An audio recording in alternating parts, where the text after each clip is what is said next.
बिना किसी web designer से हफ्तों तक बहस किए। हाँ और बिना एक भी लाइन कोड खुद लिखे। राइट। और सबसे बड़ी बात, बिना लाखों रुपए खर्च किए। क्या सिर्फ 47 मिनट में एक बिल्कुल प्रोफेशनल, फुली फंक्शनल और लाइव वेबसाइट बनाई जा सकती है? यानी सुनने में तो ये किसी साइंस फिक्शन मूवी जैसा लगता है। या फिर किसी सस्ते क्लिकबेट टाइटल जैसा, है ना? लेकिन आज की इस गहराई भरी चर्चा में, आज के इस डीप डाइव में, जिस एआई ऑटोमेशन वर्कफ्लो को हम एक्सप्लोर करने वाले हैं, उसने इस नामुमकिन लगने वाले आंकड़े को एक ठोस सच्चाई में बदल दिया है। बिल्कुल। तो हमारा मिशन बहुत क्लियर है। हमें ये समझना है कि आखिर ये मशीन काम कैसे करती है और ये नई चीजें सीखने वालों के लिए एक बहुत बड़ा अनफेयर एडवांटेज कैसे बन रही है। और सबसे दिलचस्प बात यहाँ ये है कि हम किसी एक जादुई सॉफ्टवेयर की बात नहीं कर रहे हैं। राइट। मतलब एक सिंगल बटन दबाकर वेबसाइट बनने वाली जो मार्केटिंग पिच होती है ना, और एक एक्चुअल सिस्टमैटिक वर्कफ्लो में जमीन आसमान का अंतर होता है। सही बात है। वो बटन वाले टूल्स तो बहुत बेसिक होते हैं। एग्जैक्टली हम जिसकी बात कर रहे हैं वो एक 6 स्टेप फ्रेमवर्क है, जहां आर्टिफिशियल इंटेलिजेंस बैकएंड में पूरा हेवी लिफ्टिंग कर रहा है। एक ऐसी असेंबली लाइन की तरह जो रॉ डेटा को प्रोसेस करके एक पॉलिश्ड प्रोडक्ट में तब्दील कर देती है। इस प्रोसेस की अहमियत को समझने के लिए मुझे लगता है एक बार उस दर्दनाक पुराने तरीके को याद करना जरूरी है, क्योंकि ट्रेडिशनल वेबसाइट डेवलपमेंट तो एक पूरा नाइटमेयर हुआ करता था। पूरी तरह से एक नाइटमेयर ही था वो। पहले एक डेवलपर ढूंढो, फिर 3-4 हफ्ते सिर्फ इस बात का इंतजार करो कि वो कब दूसरे प्रोजेक्ट्स खत्म करके हमारे प्रोजेक्ट पर ध्यान देगा। और उसके बाद एंट्री होती है डिजाइनर्स की। हाँ, जिनके साथ बटन के कलर, पैडिंग, फॉन्ट साइज पर अनंत बहस चलती है। फिर कंटेंट राइटर्स को ब्रीफ भेजा जाता है, जो ब्रीफ को अक्सर गलत समझते हैं। वही तो, कॉपी बिल्कुल ऑफ ब्रांड आती है। और फिर शुरू होता है रिविजन्स का एंडलेस सिलसिला। मतलब फाइनल वर्जन 2, रियल फाइनल नाम की फाइल्स इधर से उधर घूमती रहती है। बिल्कुल सही पकड़ा। महीनों लग जाते हैं, 50,000 से ऊपर का बिल आ जाता है, और आखिर में जो वेबसाइट मिलती है वो अक्सर एक मीडियोकर ब्रोशर से ज्यादा कुछ नहीं होती। एकदम 2025 के इस हाईली कम्पिटिटिव दौर में, जहां स्पीड और एजिलिटी ही किसी बिजनेस को जिंदा रखती हैं, ये पुराना, स्लो और थका देने वाला तरीका पूरी तरह से ऑब्सोलीट हो चुका है। आज जिस 6 स्टेप एआई वर्कफ्लो का हम विश्लेषण करेंगे, वो इसीलिए इतना पावरफुल है क्योंकि वो इन सारे ह्यूमन बॉटलनेक्स को बाईपास कर देता है। ये वर्कफ्लो किसी छोटे-मोटे टूल की बात नहीं है। इससे एक पूरी की पूरी मशीन की तरह देखना होगा। एक सिस्टमैटिक मशीन। हाँ, एक ऐसी मशीन जो एक साइड से सिर्फ बेसिक इंफॉर्मेशन लेती है और दूसरी साइड से डिजाइन, कोड और कॉपी के साथ एक फुली फंक्शनल वेबसाइट बाहर निकाल देती है।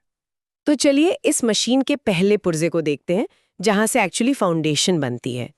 पुरानी जो 3 महीने लंबी प्रोसेस थी, उसके फेल होने की सबसे बड़ी वजह कम्युनिकेशन गैप थी, है ना? सबसे बड़ी वजह। क्लाइंट के दिमाग में क्या है, वो डेवलपर और डिजाइनर तक पहुंचते पहुंचते पूरी तरह डिस्टॉर्ट हो जाता था। तो ये नया एआई वर्कफ्लो इस प्रॉब्लम को जड़ से खत्म करने के लिए सबसे पहले फाउंडेशन पर फोकस करता है, एक प्रिसाइज ब्रीफ और एक सॉलिड स्ट्रक्चर के साथ। ये इस मशीन के पहले 2 स्टेप्स है।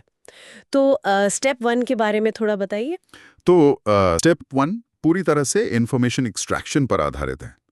ट्रेडिशनल सिस्टम में इसके लिए घंटों लंबी डिस्कवरी मीटिंग्स होती थी। हाँ, वो endless zoom calls. Exactly. Client और एजेंसी एक रूम में बैठकर व्हाइट बोर्ड पर आइडियाज लिखते थे।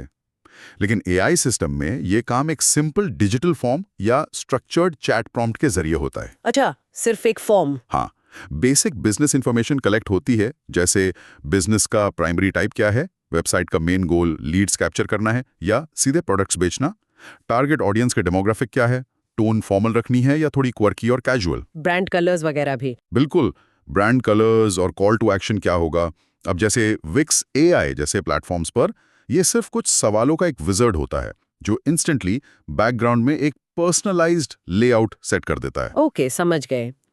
पर अगर किसी को और एडवांस कस्टम ऑटोमेशन बनाना है तो N8N जैसा नोड बेस्ड टूल एक सिंगल कॉम्प्रिहेंसिव प्रॉम्प्ट से इस पूरे डेटा को एक स्ट्रक्चर्ड जेसॉन फॉर्मेट में तब्दील कर देता है। ओह वाओ, जेसॉन फॉर्मेट में। हाँ, और ये जेसॉन फिर आगे के सारे एआई मॉडल्स के लिए एक स्ट्रिक्ट गाइडलाइन यानी रूल्स का काम करता है। अगर मैं इसे और सिंपल तरीके से समझूं तो ये बिल्कुल एक नया घर बनाने जैसा है। जो ब्रीफ कलेक्ट किया गया वो क्लाइंट की डिमांड लिस्ट है कि मुझे 3 बेडरूम चाहिए, ओपन किचन चाहिए और वॉल्स का कलर पेस्टल होना चाहिए। सही एनालॉजी है। इसके बाद जो अगला स्टेप आता है, स्टेप 2 यानी स्ट्रक्चर, वो उस घर का आर्किटेक्चरल ब्लूप्रिंट है। लेकिन यहाँ मुझे एक बात थोड़ी हजम नहीं हो रही है। क्या? एक प्रोफेशनल इंफॉर्मेशन आर्किटेक्ट पूरी वेबसाइट का साइट मैप बनाने में, यूजर जर्नी मैप करने में और कंटेंट हायरार्की सेट करने में आमतौर पर 2 से 3 दिन का वक्त लेता है। राइट। वो मार्केट रिसर्च करता है। राइट। और इस नए वर्कफ्लो में यही ब्लूप्रिंट सिर्फ 2 मिनट में तैयार हो रहा है। तो सवाल ये है कि मेरा मतलब, क्या एक 2 मिनट का AI जनरेटेड स्ट्रक्चर सच में एक ह्यूमन आर्किटेक्ट जितना सोच समझकर बनाया गया होता है? क्या उस पे हम ब्लाइंड ट्रस्ट कर सकते हैं? ये संदेह आना बहुत लाजमी है, पर हमें यहाँ AI के फंडामेंटल मैकेनिज्म को समझना होगा। AI हवा में तीर नहीं चलाता। तो वो 2 मिनट में इतना फास्ट और एक्यूरेट कैसे है? इंटरनेट को प्रोसेस कर चुका है। एग्जैक्टली।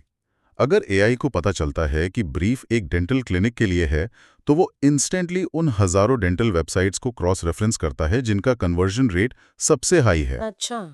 उसे पहले से पता है कि डेंटल पेशेंट सबसे पहले बुक अपॉइंटमेंट का बटन टॉप राइट में चाहते हैं, मिडिल सेक्शन में सर्विसेज की लिस्ट चाहते हैं और बॉटम में ट्रस्ट बिल्ड करने के लिए पेशेंट टेस्टिमोनियल्स की जरूरत होती है। मतलब वो कुछ नया गेस नहीं कर रहा है। नहीं, वो गेस नहीं कर रहा, वो प्रोबेबिलिटीज और प्रूवन स्टेटिस्टिक्स के आधार पर सबसे इफेक्टिव स्ट्रक्चर को इम्प्लीमेंट कर रहा है। इसीलिए जो ब्लूप्रिंट सेकंड्स में निकल कर आता है, वो ना सिर्फ एक ह्यूमन के बराबर होता है, बल्कि कई बार ज्यादा डेटा बैक्ड और प्रिसाइज होता है। यानी वो व्हील को रीइन्वेंट नहीं कर रहा है, बस बेस्ट परफॉर्मिंग व्हील्स को आइडेंटिफाई करके तुरंत लगा रहा है। एकदम सही कहा। तो आर्किटेक्चर का ब्लूप्रिंट तैयार हो गया, फाउंडेशन सेट है। अब समय है इस घर को एक्चुअली खड़ा करने का, यानी डिजाइन और कंटेंट जनरेट करने का। लेकिन सिर्फ स्पीड से वेबसाइट खड़ी कर देना काफी नहीं है। ईंटें और सीमेंट सही जगह पर होने चाहिए। बिल्कुल। यहीं पर इस वर्कफ्लो का सबसे क्रूशियल फेज आता है, एग्जीक्यूशन और रियलिटी चेक, जो हमारे स्टेप 3 और स्टेप 4 है। तो स्टेप 3 के बारे में बताइए, जनरेट फेज काम कैसे करता है? स्टेप 3 है जनरेट। ये वो फेज है जहां कोड और कॉपी एक्चुअल एग्जिस्टेंस में आते हैं। ब्लूप्रिंट को रियलिटी में बदलने का काम यहां होता है। इस स्टेप में बैकएंड पर AI मॉडल्स जैसे GPT-4 या क्लॉड एक्चुअल वेबसाइट कॉपी लिखते हैं। मतलब पूरा कंटेंट वही लिखते हैं? हाँ, होम पेज का हीरो टेक्स्ट, अबाउट अस का ब्रांड स्टोरी, सर्विसेज की डिटेल्स और ऐसी हेडिंग्स जो डायरेक्टली विजिटर को कन्वर्ट करने के लिए डिजाइन की गई हैं। साथ ही कॉमन FAQs। Oh wow. यहाँ तक कि SEO मेटा टाइटल्स और डिस्क्रिप्शंस भी जनरेट हो जाते हैं, जिससे सर्च इंजन साइट को समझ सकें। और एडवांस यूज केसेस में तो AI प्योरली रॉ HTML और CSS कोड तक लिखकर दे देता है। वेट, क्या? ये कोड लिखने वाली बात तो सबसे ज्यादा माइंड ब्लोइंग है। कस्टम ऑटोमेशंस में जब NLM सीधा एक index.html फाइल जनरेट करता है, तो ये समझना जरूरी है कि वहां बैकग्राउंड में चल क्या रहा है। हाँ, लोग अक्सर इस पर विश्वास नहीं करते। एक प्रॉम्प्ट के जरिए AI को इंस्ट्रक्शन दी जाती है और वो सीधा मार्कअप लैंग्वेज लिख देता है, टैग्स के साथ, क्लासेस के साथ। जो हार्डकोर कोडर्स घंटों तक ब्रैकेट्स और डिव्स टाइप करते थे, वो पूरी टेक्स्ट फाइल ऑटोमेशन फ्लो के अंदर इंस्टेंटली बन जाती है। और स्पीड, डीप कंट्रोल और इजी कनेक्शंस के हिसाब से Wix AI, n8n और Zapier जैसे अलग-अलग टूल्स का चुनाव इस मशीन को कस्टमाइज करने की आजादी देता है। अलग-अलग जरूरतों के लिए अलग tools. Exactly. Wix AI fast results के लिए, n8n कॉम्प्लेक्स कस्टम लॉजिक और डायरेक्ट फाइल क्रिएशन के लिए, और Zapier 2 अलग-अलग प्लेटफॉर्म्स को इजीली जोड़ने के लिए। सही टूल्स का कॉम्बिनेशन ही इस पूरे फ्रेमवर्क की जान है। सही बात है, हर टूल अपना एक स्पेसिफिक रोल प्ले करता है असेंबली लाइन में। लेकिन रुकिए, यहाँ मैं इस चर्चा में थोड़ा पुशबैक लाना चाहूंगी, खास करके स्टेप 4 यानी क्वालिटी चेक को लेकर। जरूर, बताइए। देखिए, एक तरफ तो ये दावा है कि AI इतना एडवांस हो चुका है कि वो SEO ऑप्टिमाइज्ड कॉपी लिख रहा है, प्रूवन डेटा पैटर्न्स पर लेआउट बना रहा है और डायरेक्ट HTML कोड लिख रहा है। हाँ, तो फिर मैनुअल क्वालिटी रिव्यू की आखिर जरूरत ही क्या है? AI खुद अपने कोड को वैलिडेट क्यों नहीं कर लेता? अगर मैं इसे एक रियल वर्ल्ड सिनेरियो से जोड़ूं, तो ये AI मुझे उस ओवर कॉन्फिडेंट इंटर्न की तरह लग रहा है। Over confident intern. हाँ, वो इंटर्न जो ऑफिस में सबसे फास्ट टाइप करता है, 120 वर्ड्स पर मिनट, काम सुपर फास्ट निपटाता है, पर उसके ईमेल्स में ऐसी बेसिक कॉमन सेंस वाली गलतियां होती हैं जो पूरी कंपनी की रेपुटेशन डुबा सकती हैं। ये ओवर कॉन्फिडेंट इंटर्न वाला कंपैरिजन एक्चुअली एआई के करंट स्टेट को बहुत बखूबी एक्सप्लेन करता है। मेरा मानना है कि ये जो रिव्यू स्टेप है ना, ये किसी भी हाल में नॉन नेगोशिएबल है। मतलब इसे स्किप नहीं कर सकते, बिल्कुल नहीं। और जल्दबाजी में लोग सबसे बड़ी गलती यही करते हैं कि आउटपुट देखा और सीधा लाइव कर दिया। एआई हाईली कैपेबल है, लेकिन उसके पास कॉमन सेंस नहीं है और उसके ब्लाइंड स्पॉट्स होते हैं। जैसे कि कभी कभी एआई हेलुसिनेट कर जाता है। हो सकता है वो कॉपी में किसी ऐसी सर्विस का जिक्र कर दे जो ब्रीफ में थी ही नहीं। ओह, तब तो गड़बड़ हो जाएगी। और सोचिए, हो सकता है HTML कोड तो बिल्कुल सही लिखे, पर बैकग्राउंड डार्क ब्लू हो और टेक्स्ट का कलर ब्लैक कर दे, जिससे कुछ पढ़ा ही ना जाए। उसका कॉन्ट्रास्ट रेशियो का कोई कॉन्सेप्ट ऑर्गेनिकली नहीं होता। राइट, उसने कोड एग्जीक्यूट कर दिया, पर विजुअल अपील और ब्रांड कंसिस्टेंसी एक ह्यूमन ही जज कर सकता है। एग्जैक्टली। इसके अलावा ये वेरीफाई करना जरूरी है कि क्या वो लेआउट मोबाइल स्क्रीन पर प्रॉपर्ली एडजस्ट हो रहा है, कहीं कोई इमेज लिंक ब्रोकन तो नहीं है। विक्स में ये check mechanisms built in visual editors के थ्रू आसान होते हैं। और बाकी टूल्स में ज़ैपियर या N8N वर्कफ्लोज में लॉग्स और फाइनल फाइल्स को एक स्टेजिंग एनवायरनमेंट में मैन्युअली देखा जाता है लाइव करने से पहले। अगर ये चेक स्किप किया गया तो फाइनल इंप्रेशन एक बिल्कुल एमेच्योर और अनप्रोफेशनल वेबसाइट का जाएगा। क्वालिटी कंट्रोल ही एक एआई एक्सपेरिमेंट को एक प्रोफेशनल बिजनेस टूल में बदलता है। तो ये ध्यान रखने वाली बात है कि स्पीड का मतलब आंखें बंद करके आगे बढ़ना नहीं है। यहाँ एक और पॉइंट मैं ऐड करना चाहूंगी। हाँ, बोलिए।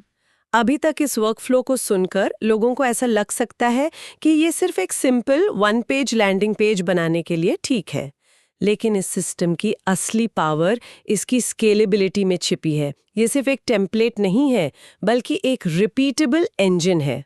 एकदम सही बात। ऐसे लंबे client websites, complex e-commerce stores, रोज अपडेट होने वाले ब्लॉग्स और पर्सनल पोर्टफोलियोज सबके लिए बार बार यूज किया जा सकता है।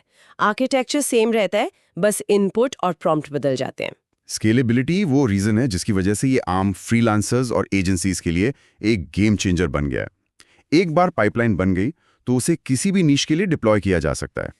तो अब मान लीजिए हमारी वेबसाइट विजुअली अपीलिंग दिख रही है, कोड एकदम क्लीन है, मोबाइल पर परफेक्ट चल रही है और उस इंटर्न वाली कोई बेसिक गलती भी नहीं है।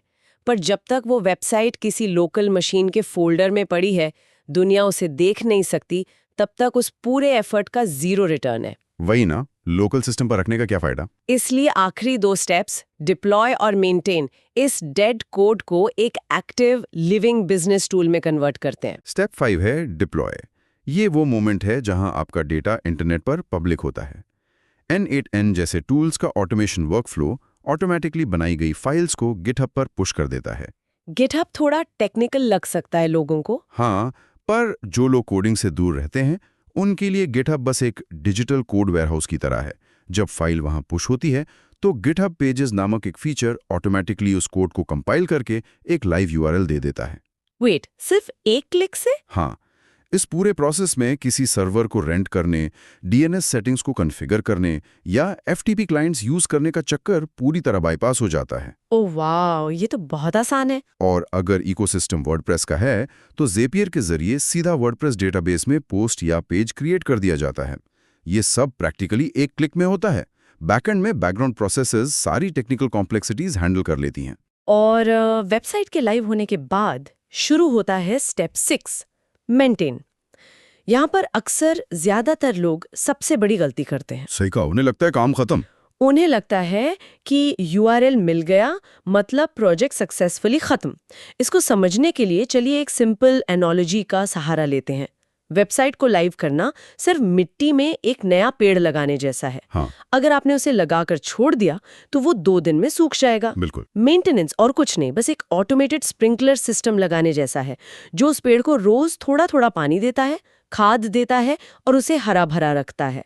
अगर मेंटेनेंस नहीं है तो एक सुंदर वेबसाइट भी डेड ब्रोशर बनकर रह जाती है जिसे कोई विजिट नहीं करता। ये स्प्रिंकलर सिस्टम वाली बात पूरी तरह से इस मेंटेनेंस फेज की रियलिटी को दर्शाती है। एक modern AI automation setup backend में क्या-क्या रोल प्ले करता है, ये समझना काफी हैरानगेज है। मान लीजिए इंटरनेट पर उस इंडस्ट्री से रिलेटेड कोई नया ट्रेंड आया। AI ऑटोमेटिकली उन नए ट्रेंडिंग कीवर्ड्स पर नए ब्लॉग पोस्ट्स जनरेट करके पब्लिश कर देता है, ताकि एसईओ रैंकिंग बनी रहे? यानी हमें खुद ट्रेंड सर्च करके ब्लॉग नहीं लिखना पड़ेगा। बिल्कुल नहीं, एआई खुद करता है।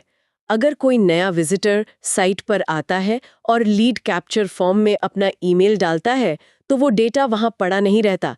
ज़ेपियर उस डेटा को तुरंत कैच करता है, सीआरएम यानी कस्टमर रिलेशनशिप मैनेजमेंट सॉफ्टवेयर में एंट्री बनाता है और एक पर्सनलाइज्ड वेलकम ईमेल तुरंत भेज देता है। वाओ! एक एआई चैटबॉट 24/7 साइट पर एक्टिव रहता है, जो कंपनी के मैनुअल और एफएक्यूज पर ट्रेंड होता है, ताकि किसी भी टाइम आने वाला कस्टमर बिना जवाब के वापस ना जाए। हर हफ्ते के एंड में पूरी वेबसाइट की ट्रैफिक एनालिटिक्स और एंगेजमेंट रिपोर्ट ऑटोमेटिकली समराइज होकर इनबॉक्स में आ जाती है। ये तो एक पूरी टीम का काम हो गया। और तो और, जो कंटेंट 6 महीने पुराना हो गया है, उसे वापस रिफ्रेश करके नए डेटा के साथ अपडेट करने का काम भी एआई बैकग्राउंड में करता रहता है। इसका मतलब है कि एफर्ट सिर्फ उस पाइपलाइन को एक बार सेट करने में गया, पर उसके बाद वो मशीन लगातार बिजनेस के लिए लीड जनरेशन और कस्टमर सपोर्ट का काम करती रहती है। तो इस पूरे चक्रव्यूह का निचोड़ क्या निकलता है? अगर इस पूरे सिस्टम को एक बार समराइज किया जाए, तो पहले के 3 महीने के फ्रस्ट्रेशन, 50,000 के खर्चे, एंडलेस मीटिंग्स और आखिर में मिलने वाली मीडिया का आउटपुट के सामने आज की नई रियलिटी बिल्कुल अलग है। जमीन आसमान का अंतर है। सिर्फ 47 मिनट्स में ना के बराबर इनिशियल कॉस्ट के साथ एक ऐसी रिपीटेबल मशीन बन रही है जो बेसिक ब्रीफ से लेकर डिप्लॉयमेंट और डेली मेंटेनेंस तक सब कुछ खुद हैंडल कर सकती है। एक सॉलिड टेक स्टैक कुछ इस तरह दिखता है।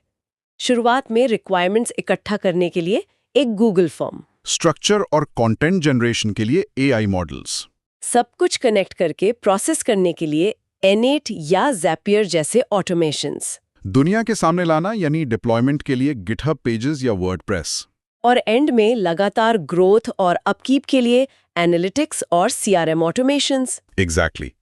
ये चर्चा सिर्फ एक नए सॉफ्टवेयर के आने की नहीं है, ये एक्चुअली मार्केट डायनामिक्स के बदलने की बात है। जिन फ्रीलांसर्स, स्मॉल बिजनेस ओनर्स और टेक एजेंसीज ने इस एआई स्टैक को अपनी रेगुलर वर्किंग प्रोसेस में शामिल कर लिया है, उन्हें एक जबरदस्त अनफेयर एडवांटेज मिल गया है। Unfair advantage? हाँ, क्योंकि वो स्पीड, स्केलेबिलिटी और क्वालिटी के जिस लेवल पर ऑपरेट कर रहे हैं, उसे किसी भी ट्रेडिशनल मैनुअल अप्रोच से डिफीट करना मैथमेटिकल रूप से नामुमकिन हो गया है। वो कम वक्त में 10 गुना ज्यादा क्लाइंट्स हैंडल कर सकते हैं। ये अनफेयर एडवांटेज ही आगे चलकर इंडस्ट्री का नया स्टैंडर्ड बनने वाला है। और इस डिस्कशन को क्लोज करने से पहले सुनने वालों के लिए एक बहुत ही गहरा और थोड़ा प्रोवोकेटिव सवाल छोड़ना जरूरी लगता है। क्या सवाल है? देखिए, अगर एक वेबसाइट का पूरा आर्किटेक्चर सोचने से लेकर उसकी हर एक लाइन का HTML कोड लिखना, उसको सर्वर पर लाइव करना और रोज उसके SEO को मेंटेन करना, ये सब कुछ अगर 47 मिनट और करीब $0 में ऑटोमेटिकली होने लगा है, तो आने वाले कल में एक ह्यूमन वेब डिजाइनर या डेवलपर की एक्चुअली वैल्यू क्या रह जाएगी? ये तो काफी गहरा सवाल है। क्या डिजाइनिंग का मूल्य अब एक स्क्रीन पर मैन्युअली बॉक्सेस ड्रॉ करने या कोड टाइप करने से पूरी तरह हट जाएगा? क्या आने वाले वक्त में बेस्ट डिजाइनर वो नहीं होगा जो डिजाइन करना जानता हो, बल्कि वो होगा जो इस AI मशीन से सही सवाल पूछने की कला यानी कॉम्प्लेक्स प्रॉम्प्टिंग और सिस्टम इंजीनियरिंग में माहिर हो? सही बात है। ये टेक्निकल शिफ्ट से ज्यादा एक फिलॉसफिकल शिफ्ट है। बिल्कुल, जिस पर हर टेक प्रोफेशनल को गंभीरतापूर्वक सोचने की जरूरत है। तो आज के इस सफर और चर्चा को यहीं विराम देते हैं। नए टूल्स को समझते रहिए, प्रोसेसेस को चैलेंज करते रहिए और इस लगातार बदलती टेक दुनिया में क्यूरियोसिटी बनाए रखिए।